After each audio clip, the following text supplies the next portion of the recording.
What's up, guys? It's Mike. It's Dan. So we love playing Pokemon. Yeah. And a lot of people do around the world. That's right. And it's, especially in Asia now. Especially Asia, Russia, where this young man, 21-year-old Ruslan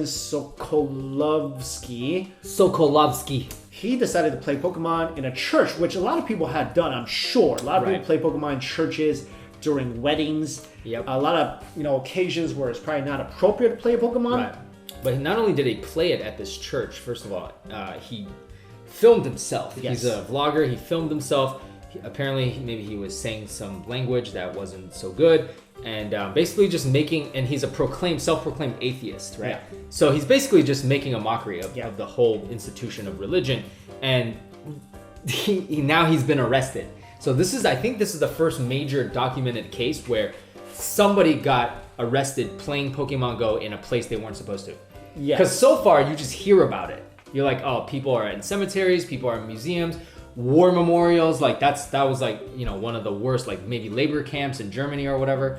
And people were like, that's so like disrespectful. But now he actually got arrested. And of course, there's people who are like defending him, even their own Russian governments. Like some of them are defending him, and some people are like, yeah, good, arrest him because he was breaking the law. Yeah. And now he faces 5 years in prison. Wow. For me, like personally, I mean, I don't know if look, 5 years is a long time, okay? That's a long time. It's a long time, but to me, like this particular country, you have to take into context every single country. It's like there are clear violations of human rights. I'm not talking about this. Like North Korea.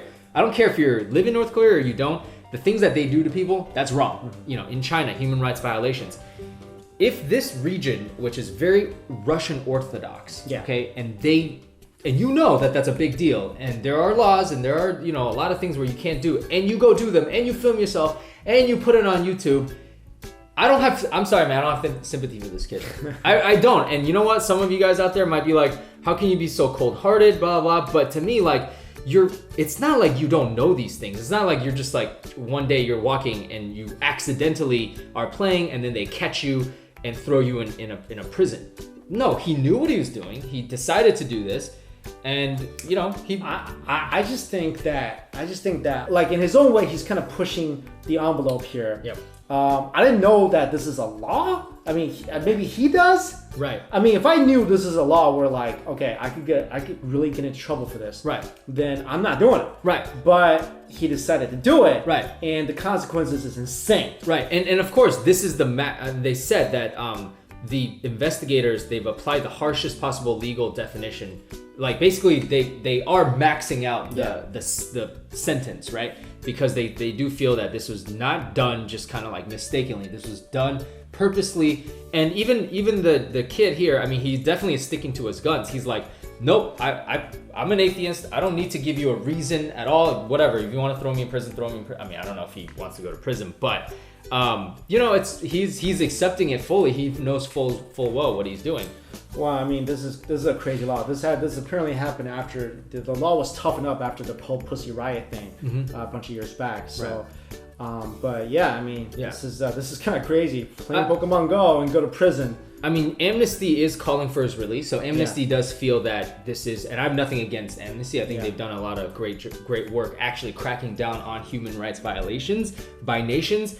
To me, this is not a human right violation because this is basically kind of how it is. Like, people don't do this there. I mean, do I think he should go to jail for 5 years for this? No. Right, probably not. No. Probably not. I don't think so. Maybe a fine and probation. Fine, whatever. Maybe even not probation. I don't know. Like, I would be really upset if I was playing Pokemon somewhere in the U.S. and all of a sudden, like, they arrest me and they're like, yeah, go to prison for a year for playing Pokemon. Like, I don't know. You'll get more time than Brock Turner. Center or whatever. I don't know.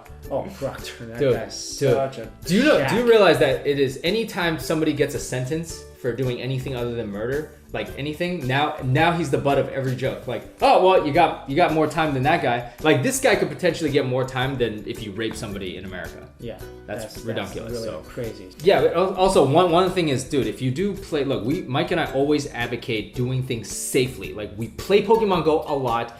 We talk about it. We love to talk about it. We also talk about stories where if you're doing something boneheaded, we'll call you out on it. And so we always say, like, play it safely, be aware of your surroundings, and be aware of like the area and what they sort of like their threshold for tolerance of it is, you know? Well, let us know your thoughts on that story. Do you think he should go to jail for that long? If he should go to jail at all? Thanks for watching, guys. See you later.